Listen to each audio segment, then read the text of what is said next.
कुछ गृहस्थ जन कहते हैं हमारे घर में कोई चक्कर है, कोई टुटका कर दिया, कोई परेशानी।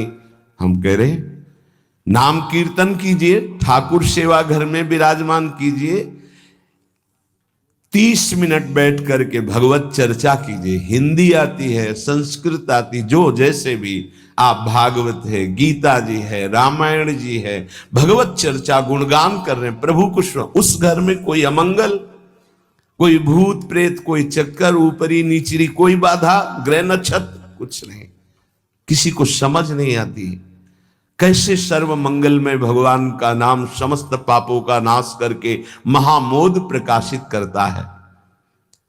अरे जहां एक भक्त बैठ करके नाम जप कीर्तन करता है और जहां पूरा परिवार बैठकर नाम कीर्तन कर, उसका कितना प्रभाव होगा। एक भक्त करे तो उसके प्रभाव का वर्णन होता है। पूरा परिवार नाम कीर्तन कर रहा है, पूरा परिवार ठाकुर सेवा में बैठ करके 5 मिनट ही सही, आरती पूजा प्रणाम नमस्कार, पूरा परिवार 30 मिनट बैठकर भगवत चर्चा सुन रहा है। कोई एक भगवत चर्चा कर रहा है, वो तीर्थ है घर, फिर ये तो परम धाम है। यहां तो महामोद मंगलमय है, यहां तो अखंड नाम कीर्तन भगवत चर्चा सब चलती ही रहती।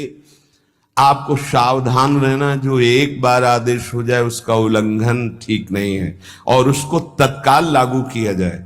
अगर नहीं किया जाता तो उसे प्रमाद स्थिति कहते हैं, और फिर बुद्धि भ्रष्ट हो जाती है। कोई भी, चाहे वो साध्वी हो या उपासक हो, साधु हो, आज्ञा का उल्लंघन करने का स्वभाव ना डाले, नहीं तो प्रमाद स्थिति घसीट ले जाएगी। आज से जहां प्रसाद पाना प्रारंभ होता है और प्रसाद आचमन करने तक मौन, फिर हमें वार्ता ही किसी से करनी। प्रसाद पाने के समय वार्ता, ये तो हमें बात समझ में ही नहीं आई। उस समय कौन सी संगोष्ठी होती है, उस समय कौन सा प्रसंग होता है प्रिया प्रीतम के लीला चरित्र का। उस समय तो हम प्रसाद का स्वाद लेते हैं, उच्छिष्टामृत भुक्त वैव, प्यारे जो ने पाया है, और नाम कीर्तन करते हैं। तो हमारे हृदय के नेत्र खुलेंगे, तभी तो हमारी भजन में रुचि बढ़ेगी। जब हमारा प्रसाद पाते समय भजन होगा, बहुत ध्यान देने की बात है ये। अगर प्रसाद पाते समय प्रपंच, तो 24 घंटे प्रपंच चिंतन चलेगा। अगर प्रसाद पाते समय राग द्वेष की चर्चा, काम क्रोध की वार्ता, तो हृदय मलिन हो जाएगा। हम प्रसाद पाते हैं पवित्रता के लिए, प्राण पोषण के लिए, तो प्राण पोषण और पवित्रता दोनों होगी भगवत चिंतन से। केवल प्राण पोषण हुआ, बुद्धि अपवित्र हो गई, तो फायदा क्या। जो नाम जप करता है उसको कभी ये चिंता नहीं करनी कि अब हमारे जो पूर्व पाप हैं वो कैसे नष्ट होंगे।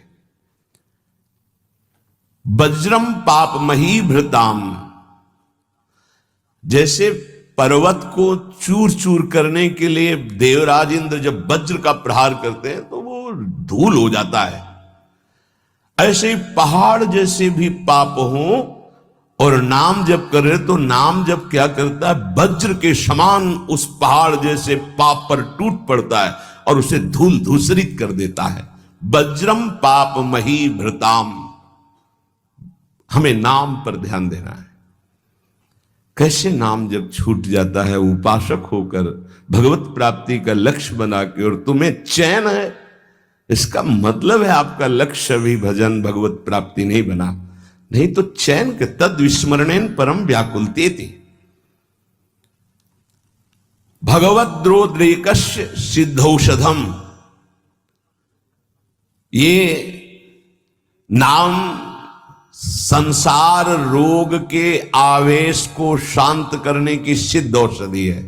जासु नाम भव भेषज, ये भगवान नाम ये भव रोग की अचूक औषधि है। अर्थात नाम जापक को भी ये भी चिंता नहीं करने की हमारा कल्याण होगा कि नहीं।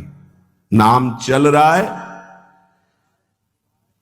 ये हमें भव समुद्र से पार ही नहीं, भव समुद्र को सुखा देगा। नाम लेत भव सिंधु सुखाही, करो विचार सुजन मन माही।